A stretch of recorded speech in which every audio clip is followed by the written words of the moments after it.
Hello and welcome to TV News Now on TV360. I am Annetta Felix. We'll begin with the sad news coming out of Algeria, where more than 250 people have been involved in the worst plane crash in the country's history. According to the country's defense ministry, a total of 257 people were killed. Most of them were military personnel. 10 crew members and their family members also died. A number of survivors are now being treated at an army hospital. The incident happened shortly after the aircraft took off from Bofarik military airport near the capital, Algiers, in the morning. But it is not yet clear what caused the crash, and the country's army chief of staff has now ordered an investigation into the crash.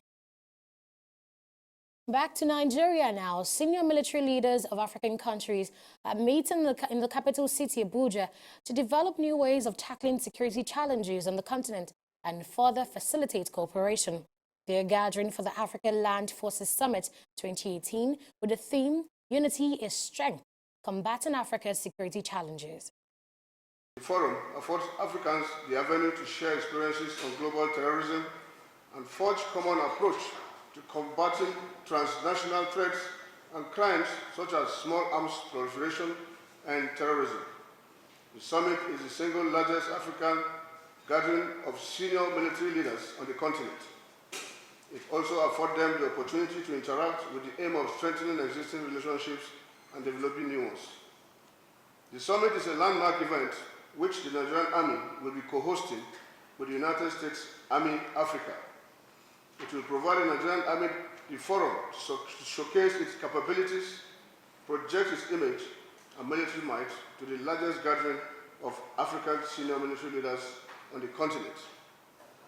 This is in addition to providing a platform for countries to share experiences on global terrorism and other security challenges such as transnational threats and crimes. The event is sponsored by United States Army Africa, while the Nigerian Army will be the co-host. During the summit, all African Army chiefs and chiefs of other nations from Europe and the Americas, including the United States of America, will be in attendance. The Lagos command of the Nigeria Customs Service says it has intercepted various contraband goods with a duty paid value of over 1 billion naira for the month of March. Among the seized items are Indian hemp, 64 exotic vehicles, 10 trailers of foreign rice, 163 bales of used clothing, and 4 containers. Speaking to newsmen during a press briefing on Wednesday, Customs Area Comptroller Mohammed Uba said some of the goods intercepted were falsely declared by the importers. The operation officer of the Nigerian Drug Law Enforcement Agency, Lawal Isiaka, has pledged full cooperation with the Customs Service to tackle illegal importation of drugs and drug abuse. Smuggling, like you know, is a very dangerous activity. It destroys the economy, brings in unemployment, it brings diseases, and it also kills our industries. It is for this reason that we have to continue to impose the federal government policy against any goods that is not allowed to come in, while at the same time we also go ahead and block revenue leakages, the money that is meant for the federal government of Nigeria. From border station, ports, airports, if goods are released and the appropriate government money has not been collected, we make sure such money is collected. That's why you find some of the vehicles, some of these containers here. Some of them, they are not authorized seizure. They are being detained here for the purpose of collecting the short change money of the federal government. After that process has been completed, the vehicles, the goods will be released to the owner. Unless otherwise, if the goods brought in are prohibited goods, no, they will be seized and they will be forfeited to the federal government. The task of ridding Nigeria of illicit drugs is for everybody, both the security agencies and the members of the public.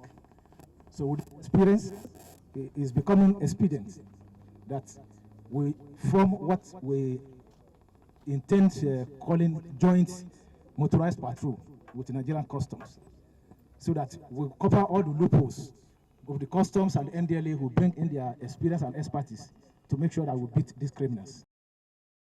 Nigeria's current population is nearing 200 million, or that's according to the National Population Commission Speaking at the Commission on Population and Development in New York, Chairman of the National Population Commission, Eze Daruihoma, said Nigeria's population is 198 million. He said that the last census in 2006, Nigeria's population was put at 140 million. Just over a decade later, it is the 7th most populous country in the world. Nigeria is now projected to become the 3rd most populated country in the world in the next 30 years. While Nigeria is still struggling to contain a Lassa fever outbreak, which has hit a record-hot death toll figure, 101 people have been confirmed dead in 408 confirmed cases, while 9 have been killed from probable cases. 27 health workers have also been affected from the outbreak, which began in January 2018. Well, this next report looks at possible causes of the huge death toll and what the government is doing to contain it. With over 100 people dead and more than 400 infected, Nigeria is currently battling its worst Lassa fever outbreak in history. More than 20 states have also been affected, with 6 healthcare workers killed. The case fatality rate of Nigeria's current outbreak is 24.8%. The recent outbreak, yes, it's kind of took us unawares in terms of the numbers, because it's actually the season. We were expecting that we would have outbreak. But the numbers, yes, that also took us unawares. But then again, we could also say, because awareness is more, so we're able to pick more cases.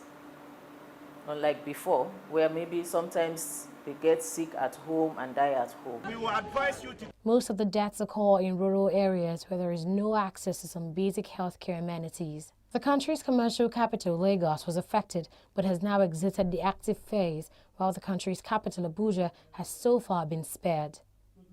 Dr. Tuyi, who runs a hospital in Lagos, believes a lack of information is the key reason for the unusually high casualty figure. The first response to Lassa fever is surveillance.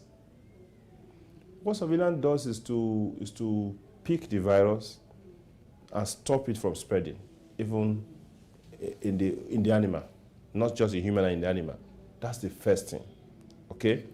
Now, you know that surveillance requires epidemiologists. It requires quite a large number of people. But for us, epidemiologists are not cheap. How many do you really have? So what we need to do is to be able to move our intervention to the local level. How much of the campaign are we taking to the local level? It's wonderful that we're talking about it on television. Where is even the light to watch television? So, you know, we need to be able to, our people must understand us. Another issue that is giving health authorities a serious cause for concern is the unusually high number of health workers who have been affected by the disease. As at the last count, 27 healthcare workers across 7 states have been affected and 6 have died in 3 states. Having deaths in the medical officers or in our health workers is a painful thing. It is not something we want at all. In fact, we are so pained about it, and that's why we even raised our level of response to level 3, and that is the highest level, a national level 3, and that's the highest level of response in the country. And that means all facilities, everything at our disposal we use to respond. And so if there's any death in a health worker now, what we do is we directly go out and investigate. We need to know why. We do detailed investigation. In fact, for any death, because a death is, I mean, it's a person, it's a child, it's somebody's child, it's somebody's mother. Some health experts say healthcare workers need to up their guard and handle cases with greater care and suspicion. Raise the level of the standard precautions in the hospital. What it means is that we must not take anything for granted. Our gloves, our barrier protection, how to handle body fluid, how to handle dead tissues. We must maintain that. We must maintain that integrity. And hospital should be, the hospital center should be a place where, you know, you want to, as much as possible, prevent anybody from giving infection and picking it. So we need to further standardize and enforce universal precaution. We are still responding. We are still sensitizing. Our teams are still in the field. trying to support the states to, in risk communication activities, because we still need to educate the people on what Lassa fever is, the transmission. It's a continuous process. So that's what we're doing.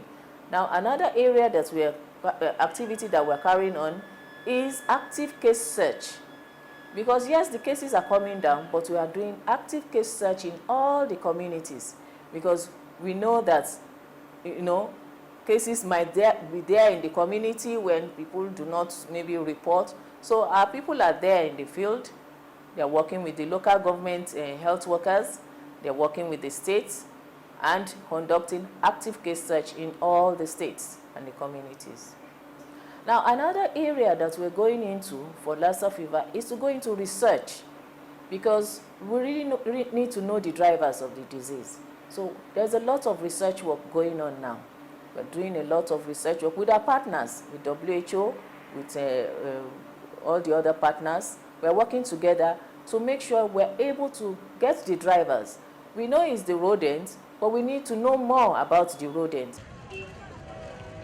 The Nigerian Center for Disease Control says it is now collaborating with the World Health Organization to scale its response.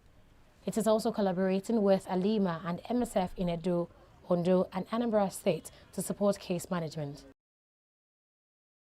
President Muhammadu Buhari has said he announced his intention to run for presidency in 2019 to ensure the country maintains economic stability. The president, who was speaking when he hosted the Archbishop of Canterbury, His Grace Justin Welby in London, said he does not want Nigerians to be distracted by the politics of 2019. The president also recounted his successes, especially in promoting agriculture and local businesses. He further stressed that his government is working on solutions to the herders-farmers clashes and other insecurity issues. Vice President Yemi Osinbajo on Wednesday presided over the Federal Executive Council meeting for the first time since President Muhammadu Buhari departed UK for an official visit. Osinbajo will be presiding over a series of meetings as the president's date of return is unknown. At the meeting, the Federal Ministries of Information and Culture and Women Affairs briefed the Council on their activities since November 2015.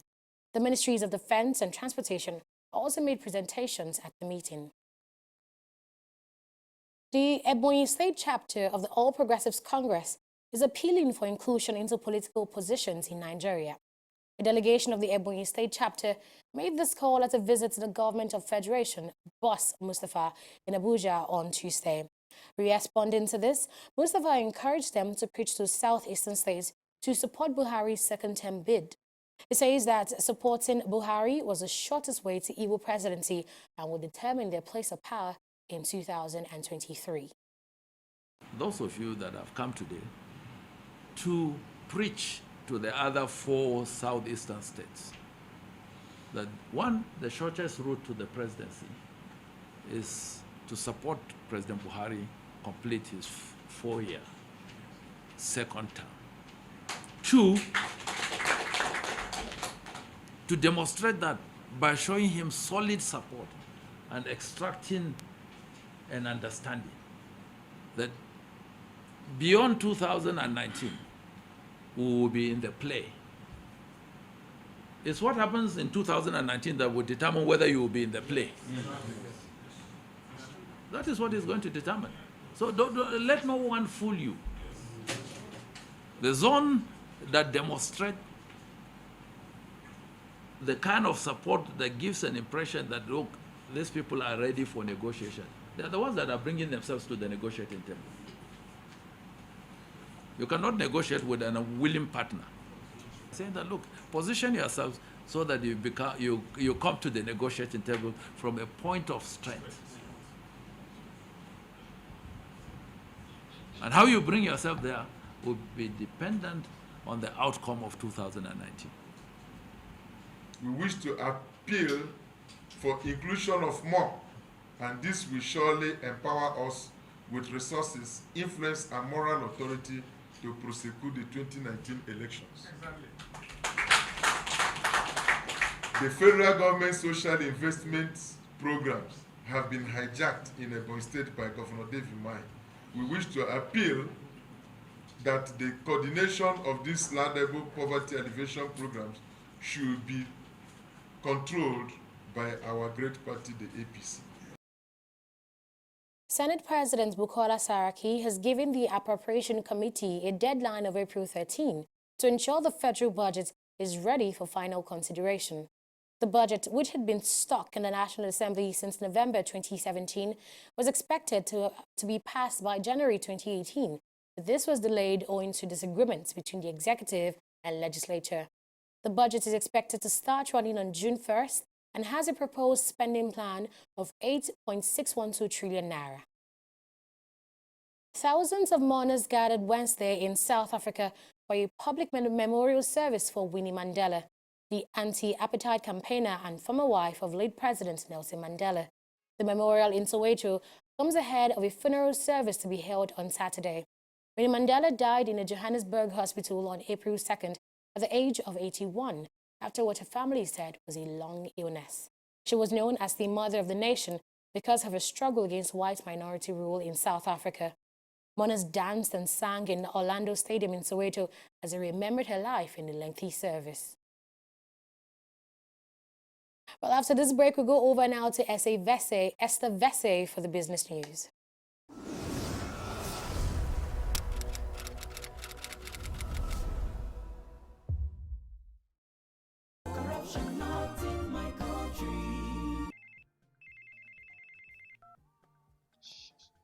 Hello, Alahaji. Right now I'm in Abuja. No.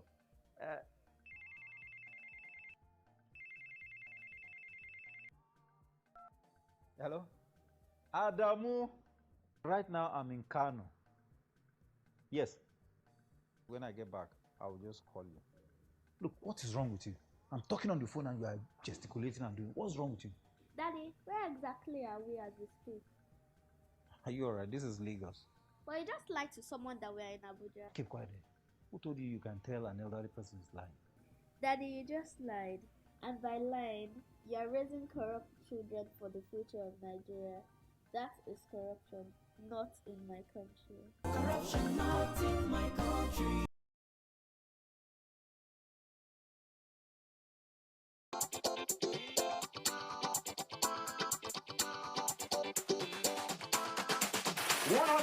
People to get only 10 people to register to vote, 10 new voters.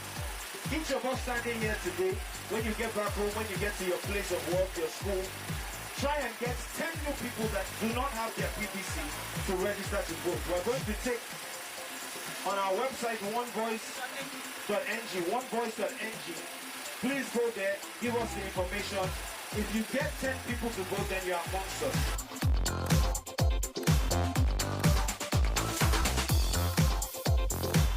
So at least start with your voter's card and begin to use that to bargain about the type of person you want to see on February 16, 2019 and March 2nd on the ballot paper. So we want to focus on people who haven't voted before. It's 100,000 people who are looking to pledge that because that gives us a minimum of 1 million new voters.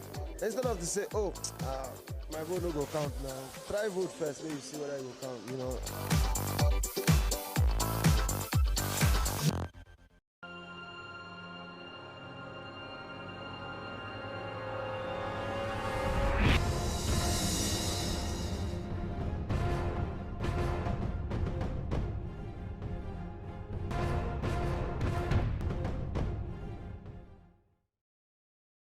Welcome to Business News.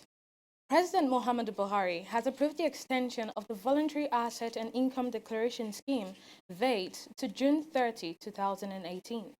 The extension after the original March 31 date is based on appeals of professional bodies and individual taxpayers, the presidency said in a statement. It said no further extension time will be approved after the elapsed date. The president added that for the country to grow, Nigerians must stop hiding monies overseas, evading taxes by manipulation and other unwholesome practices. Nigeria has one of the lowest tax collection rates in the world, as just 6% of GDP, and VAT is one of the key policies of the federal government to reposition our economy. The management of the Federal Inland Revenue Services, FIRS, and the Economic and Financial Crimes Commission, EFCC, say they will deepen and strengthen their collaboration to track and prosecute tax defaulters in the country. In a statement from the anti-graft agency on Tuesday, the partnership targets individuals and companies who evade tax payment. The executive chairman of the FIRS, Babatunde Fowler, who led a delegation on a visit to the EFCC head office in Abuja, commended the EFCC's role, particularly in recovering 28 billion naira from various tax defaulters across the country. Teleology Holdings has paid a $50 million deposit to buy Nigeria's fourth largest telecom provider, Nine Mobile. According to the Nigerian Telecommunications Commission, Teleology Holdings have 90 days to pay $450 million to complete the acquisition. Teleology was picked as the preferred bidder for debt-laden Nine Mobile following a bid process arranged by Barclays Africa. Nine Mobile, formerly called Etisalat Nigeria, was taken over by its lenders last year for failing to keep up with its debt repayment. Activities in the Nigerian stock market saw yet another bullish run as market indicators recorded a 0.86% increment. The all-share index closed at 40,846.24 basis points, while the market capitalization closed at 14.754 trillion naira. Mobil, Dangote Cement, International Breweries, WAPCO, and Unilever maintained their spot as top 5 winners ahead of 34 other advances. Conversely, Better Glass, Forte Oil, PZ, Red Star Express, and Dangote Flour led the losers table ahead of 14 others. Zenith Bank was toast of the investors as an exchange of 100.626 million shares was followed. It was followed by Skybank with 43.022 million shares, while Access Bank, Guarantee Trust Bank, and UBA accounted for 23.947 million shares, 21.139 million shares, and 19.755 million shares, respectively. At the close of the market, a total of 367.215 million shares, valued at 5.328 billion naira, were traded by investors in 4,462 deals. And that's all now on Business News. International and sports are coming up after the break. Do stay with us.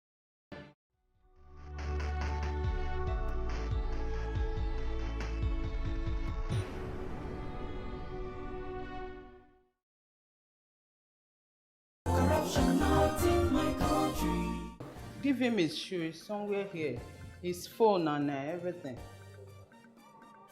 Don't do like that again. Thank you. So, bye-bye. Hey, Oga, where do you think you are going? Home. You never shake body. Eh? You never shake body. Shake body, see? Huh? You never shake body. Eh? I don't get combo for my body. You go take for here. Sit down there. Down. Welcome, man. What's this man still doing here? They say I do shake body. I shake body, I shake body. They say I do this. And I say I don't get combo. You are asking for money. Sorry, man. Asking for money to bail a suspect is an act of corruption. Both of you will be punished. Corruption is not allowed within the force. Remember, police is your friend. Giving and taking bribe is wrong. Corruption, not in my country. Stop corruption now. Corruption not in my country.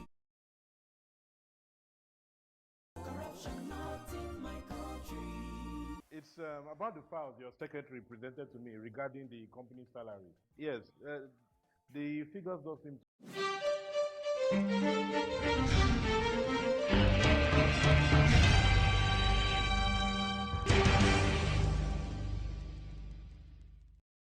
Protesters have put at least 16 corpses in front of the headquarters of the United Nations mission in Bangui, saying they have been killed in clashes on Tuesday between local armed groups and UN peacekeepers. The United Nations mission in Central African Republic has not yet commented on the protests. The UN mission in Car began an operation on Sunday to disarm vigilantes in the PK5 neighborhood of the capital, Bangui. A new government elected in 2016 has failed to bring peace to the mineral-rich nation, which has been unstable since its independence from France in 1960. After a 6-month review, The U.S. government found improvements in Chad security standards. President Donald Trump has lifted a U.S. travel ban on Chadians on Tuesday. The Trump administration added Chad to a revamped travel ban list in September after the Chadian government allegedly failed to send proof it had adequately taken security measures to prevent terrorists from traveling to the U.S. With Chad taken off the list, 7 countries, that's Iran, Libya, Syria, Yemen, Somalia, North Korea and Venezuela, are still subject to the travel restrictions. And in sports, organisers have urged athletes in Australia for the Commonwealth Games to respect the terms of their visa entries. This comes after the Cameroonian team reported that 5 of their competitors had gone missing from the athletes' village.